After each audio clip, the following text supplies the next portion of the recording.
அப்போஸ்தலர் பவுல் பிலிப்பியருக்கு எழுதிய திருமுகம் 2ஆம் அதிகாரம் 14ஆம் இறைவார்த்தை. முணுமுணுக்காமலும் வாதாடாமலும் யாவற்றையும் செய்யுங்கள் என்ற இறைவார்த்தைகளுக்காய் நன்றி இயேசுவே. இயேசு இரட்சகரே, உம்மீது விசுவாசம் கொண்டுள்ள பிள்ளைகள் உமது திருவுளத்திற்கு முற்றிலும் தங்களை ஒப்புக்கொடுத்து வாழ அருள் புரிவீராக. எத்தகைய சூழ்நிலையிலும் இறை திருவுளத்தை கேள்விக்கு உட்படுத்தாது நிறைவான மனதுடன் வாழ ஆசீர்வதிப்பீராக. குறைகாணும் எண்ணத்தையும் வாதாடும் மனப்பாங்கையும் விடுவித்து மகிழ்ச்சியை பெற்றுக்கொள்ள நீரே துணை புரிவீராக.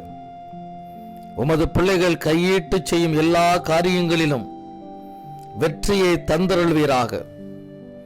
இயேசு கிறிஸ்துவின் இனிய நாமத்தில் ஒப்பு கொடுத்து மன்றாடுகிறோம் எங்கள் நல்ல பிதாவே.